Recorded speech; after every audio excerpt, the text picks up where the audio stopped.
তো উনি যদি 1 টাকা 1.5 টাকা বৃদ্ধি করে তাই বলে আপনি 22 টাকা বৃদ্ধি করে দিবেন? ওখানে রাখেন সরিষার তেল। সবগুলো নিয়ে আসেন, উপরে রাখেন। দেখি একটু ফ্রিজটা চেক করে। বিএসটিআই একটা বাধ্যতামূলক পণ্য। বিএসটিআই অনুমোদন আছে কি না? আপনি কত করে বিক্রয় করেন? 1200 টাকা। 1200 টাকা 5 লিটার। 1 লিটার কত আসে? 280 টাকা। 280 টাকা বের করেন। 240 টাকা লিটার বিক্রি করছেন। তো এই এমআরপিটা থাকতে হবে না বোতলে? 5 লিটারে ওখানে প্রথম শর্ত, এটা বিএসটিআই বাধ্যতামূলক একটা পণ্য, ভোজ্য তেল, সরিষার তেল। এখানে বিএসটিআই অনুমোদন সাপেক্ষে এই তেল আপনি বিপণন বা বাজারজাতকরণ করতে পারবেন। এবং এখানে লেবেল থাকবে, লেবেল উৎপাদনের তারিখ, মেয়াদ উত্তীর্ণের তারিখ এবং এমআরপি এবং কোথায় তৈরি সে প্রতিষ্ঠানের ঠিকানা থাকতে হবে। নাহলে আপনার এই তেল বিক্রয়টা অবৈধ প্রক্রিয়া হচ্ছে। ঠিক আছে, ইলিগাল বিপণন করছেন আপনারা। এগুলো তো এটা বন্ধ করে দিয়েছেন। অবশ্যই বন্ধ করবেন, লাইসেন্স সাপেক্ষে ব্যবসা করবেন। এটা সামনে রাখেন, ওখানে রাখেন সরিষার তেল। সবগুলো নিয়ে আসেন, উপরে রাখেন। দেখি একটু ফ্রিজটা চেক করে।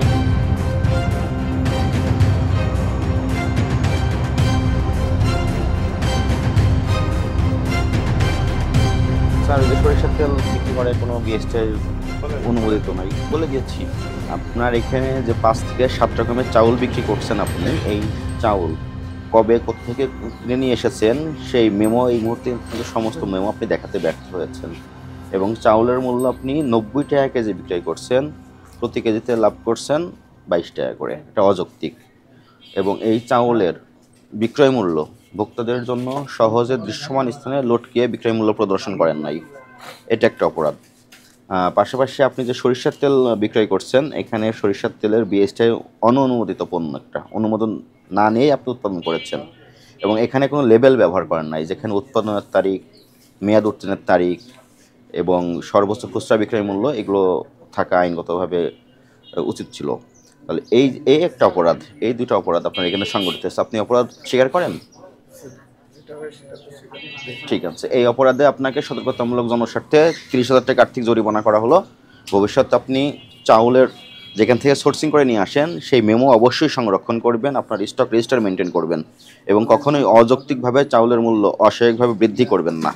এবং এই যে লেবেলবিহীন যে পণ্যগুলো বিক্রয় করছেন, এগুলো অবশ্যই লেবেল কম্পালসারি থাকতে হবে এবং বিএসটিআই অনুমোদন সাপেক্ষে বিক্রয় করবেন। ঠিক আছে? 37 ধারা দেন। আপনি কি নিজে ধান ক্রয় করে ওখানে প্রসেস করেন চাউল? চাতাল থেকে কিনে নিয়ে আসেন, সঙ্গে সঙ্গে রসিদ দেয় আপনাকে? যখন কিনলেন তখনই রসিদ দিয়ে দিচ্ছে? ওখানে কি মূল্য বেশি করে রাখছে আপনাদের কাছ থেকে? 1 মাস আগে কত করে রাখতো? সব মেমো সংরক্ষণ করবেন, একটা ফাইল করে রাখবেন। 1 টাকা 2 টাকায় ভ্যারি করে ওখানে। 1 টাকা 50 পয়সা, 1 টাকা 50 পয়সা, 1.5 টাকা 2 টাকা করে ভ্যারি করে, আপ ডাউন করে। আপনারা তো কুশল সেন্টার বল।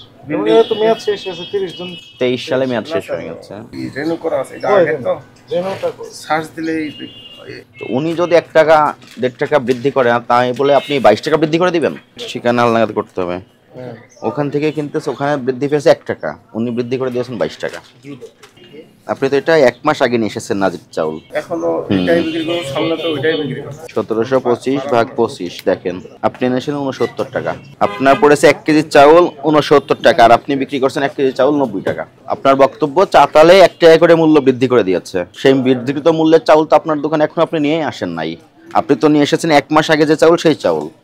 তাহলে এখন আপনি খুচরা দাম কেন বৃদ্ধি করে দিলেন? না, বাড়তি বিক্রি করি না, আগে যেটা রেট বিক্রি করতেছে ওই রেটেই বিক্রি। আগে রেটে আপনার ডকুমেন্টস অনুযায়ী 1 কেজি চাউলে পড়েছে 69 টাকা, আপনি 1 মাস পরে সেই চাউল বিক্রি করছেন 90 টাকা 1 কেজি। তখন তো আপনার লেবার খরচ তো তখনই ছিল, আপনার তো এখন কোনো কস্টিংই তো হয় নাই। নিয়ে এসে আপনি এখানে স্টক রাখছিলেন, এখন বিক্রি শুরু করেছেন। না স্যার, ওরকম না। তো কিরকম? আমরা প্রথমে ওই যখন নিয়ে আসছি তখন ওই যে মানে ওইভাবে বিক্রি করি, চাল শেষ হয়ে যায়, তারপর আবার নিয়ে আসা। আপনার ডকুমেন্টস 24/11/24 নাজির চাউল নিয়ে এসেছেন, যে রেট আপনার এখানে দেওয়াই আছে সে অনুপাতে 1 কেজি চাউল পড়ে 69 টাকা। আপনি এই চাউলই আজকে বিক্রি করছেন 1 কেজি চাউল 90 টাকা। আর অন্যান্যগুলো স্যার কম আছে। নাজিরটাই দেখলাম, অন্যগুলো দেখলে তো আরো অনেক প্রবলেমই বের হবে। এগুলো করা যাবে না, ঠিক আছে? যৌক্তিক পর্যায়ে ব্যবসা করবেন, যৌক্তিক পর্যায়ে মুনাফা করবেন, ঠিক আছে? আজকে মূল্য তালিকা প্রদর্শন করবেন, সেখানে মূল্য কমিয়ে রাখবেন চাউলের। সব খবর, সব দিকের খবর দেখতে নিউজ ইনসাইডের সাথেই থাকুন, সাবস্ক্রাইব করুন।